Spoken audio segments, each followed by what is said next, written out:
हमारा अभिनंदन कभी अब वापस आएगा, इस बात का प्रत्येक व्यक्ति को दर्द था, हर व्यक्ति चिंतित था।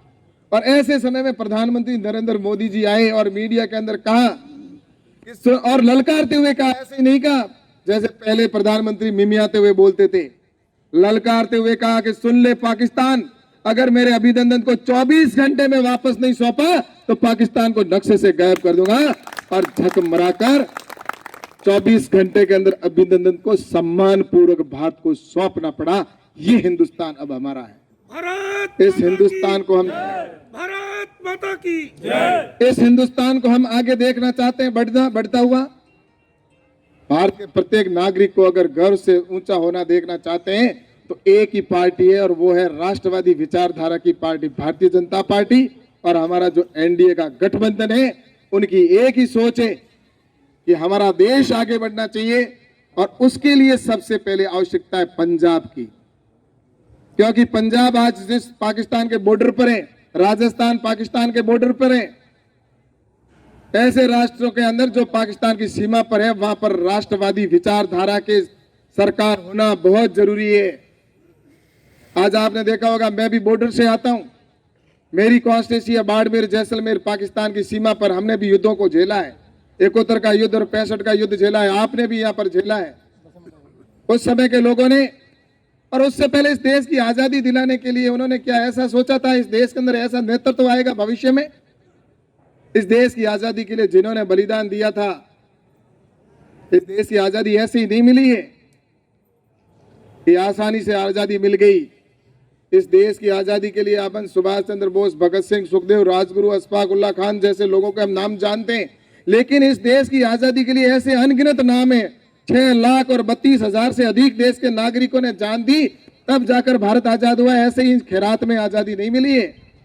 और ये चंद लोग जिस तरह से इस देश को लूटने का काम किया, भारत माता के टुकड़े करने का काम करने वाले लोगों को अब वो समय आ चुका है, अब ऐसा एक नेतृत्व आ चुका है नरेंद्र मोदी जी के नेतृत्व में कि भारत विश्व गुरु बने। और निश्चित रूप से हम सब अपनी आंखों से देखेंगे, भारत के अंदर भारत का जो पताका है पूरे विश्व में फहराई जाएगी और भारत की प्रतिष्ठा पूरे विश्व में होगी। तो इसलिए मैं आपसे निवेदन करता हूं कि इस भारत की प्रतिष्ठा तो निश्चित रूप से होगी, इसमें कोई दो राय नहीं है, लेकिन उसमें पंजाब के जो शेर हैं, जो पंजाब के आप यहाँ पर इतने लोग बैठे हो, उन शेरों के मन में ये मलाल ना रह जाए भविष्य में कि जिस समय देश के अंदर ऐसा नेतृत्व था उस समय हमारा कितना योगदान रहा। इसलिए आप सबसे आग्रह करता हूं कि ये 20 तारीख है, ज्यादा समय नहीं है, अब तो 2020 वाला मैच है। 20 दिन का समय और 20 दिन में आप सबसे निवेदन करने और आपसे हाथ जोड़कर विनती करने के लिए हम सब आए यहाँ पर कि आप 20 तारीख तक हमारे प्रत्याशी को यहाँ पर भी नहीं, पंजाब के जिस भी प्रदेश, जिस भी जिले के अंदर आपके रिश्तेदार मिलने वाले जो भी है, उनको कहिए इस बार का चुनाव निश्चित रूप से हमें जीतना है, क्योंकि नजर सिर्फ पंजाब की नहीं है, इस चुनाव के ऊपर नजर है तो पूरे हिंदुस्तान की नजर है।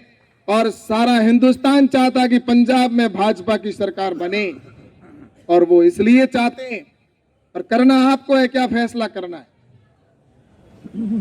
अगर यहाँ पर प्रत्याशी हमारे जीतेंगे, अगर पंजाब में सरकार भारतीय जनता पार्टी की गठबंधन की बनी, तो पटाखे हम फोड़ेंगे। जिस दिन रिजल्ट आएगा उस दिन हर घर में हमारे दिवाली जैसा माहौल होगा, हम सब खुशियां मनाएंगे। और अगर यहाँ पर कांग्रेस और समर्थित दल अगर जीतते हैं, कोई भी विरोधी पार्टी, तो पटाखे पाकिस्तान में फूटेंगे। अब आपके सामने सवाल है कि आपको खुशियां हिंदुस्तान को देनी है या पाकिस्तान की जो हमारा दुश्मन देश है उसको खुशियां देना चाहते हो, आपको तय करना है।